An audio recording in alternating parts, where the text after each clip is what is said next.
Zhang Weili versus Alexa Grasso. I thought that Zhang Weili's call out of Alexa Grasso was super respectful. And I mean, what more would you expect from Zhang Weili? Nothing she ever does feels like it's trying to be disrespectful or inflammatory. She's a very polished and respectful and professional athlete.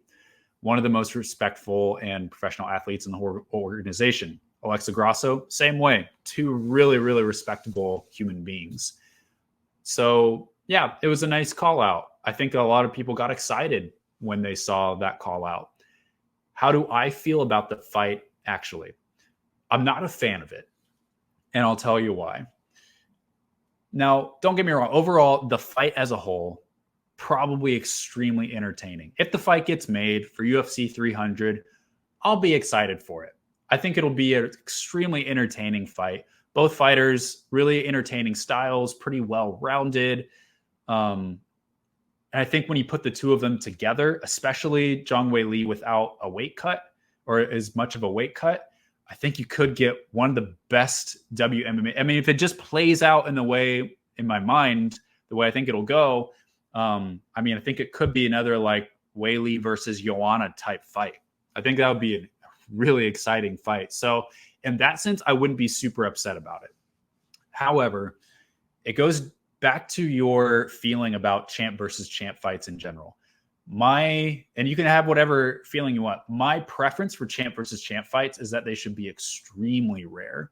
And when they do happen, it should happen because that is the next logical fight for both fighters, or at the very least for one fighter. I think that overall, there shouldn't be sort of like a logjam in the divisions. I think that the champion should have been around for a little while and racked up a couple title defenses. Like you think about Israel Adesanya, he was starting to lap the division, a lot of obligatory rematches with fighters. And that sense, yeah, sure, go up, fight for another belt. In my mind, the best champ versus champ fight that ever happened was GSP versus BJ Penn. That, like, in terms of hype, there has never been a champ versus champ fight that has even come close to that kind of hype that actually happened. GSP versus Anderson Silva in their primes would have topped that, but we never got that. Who knows why? For Weili versus Alexa, I feel like in both divisions are pretty healthy right now, and there's a couple pretty solid contenders, and I feel like those fights need to happen first, because the reality of champ versus champ fights is that they muck up divisions. Champ versus champ fights create log jams, they create interim titles, everything in between, and then it can sometimes take a year, two, even more for the divisions to recover, for them to sort themselves out. Think about like the whole Conor McGregor fiasco.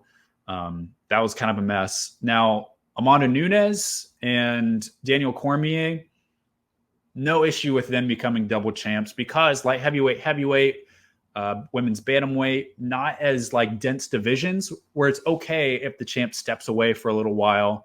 The division has more time to rebuild. But we're talking about strawweight and women's flyweight. Two pretty healthy divisions. In my opinion, it should be Zhang versus Yan next, just because I feel like Yan is the number one contender. Now, she's the number two strawweight, but number one is Carla Esparza. I feel like Yan is the number one contender, and I think that stylistically that would be an exciting fight. After her, you've got Suarez fighting Amanda Lemos next spring, and I feel like that should, I feel pretty strongly like Suarez is going to win that. And after that, I think she should fight for the belt. So with strawweight, you've got two pretty strong contenders that have never fought for a belt. And there's a line at strawweight. Flyweight, it's honestly even more dense. Dana has talked about making the Shevchenko trilogy fight with Grasso, which personally doesn't do much for me. I feel like in 2 tries, Shevchenko has failed to beat Grasso, and so we should move on. But nevertheless, it sounds like that's the fight the UFC has wanted to make. Also got Aaron Blanchfield.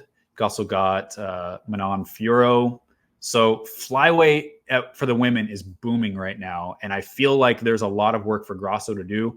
Both Zhang and Grasso only one title defense each, and I just feel this is just personally speaking. All this goes back to your preferences, who you like, matchups that you know.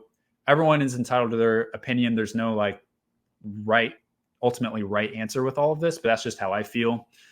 The case for Zhang versus Yan would be that this is a fight to see who the best woman on the planet is, right? Like they're pretty much number one. They're number one and number two. So in that case, that's a pretty interesting angle for this fight. And that's why I like it. Also the entertaining matchup. So that's how I feel about the fight. I'd rather they not, but it's also one of those things where it's like time may pass and then you look back being like, man, I wish we would have made this fight while we had the chance. We have the chance right now. Both fighters seem willing. The timelines seem good. So wouldn't be mad about it. And let me know if you have any other thoughts.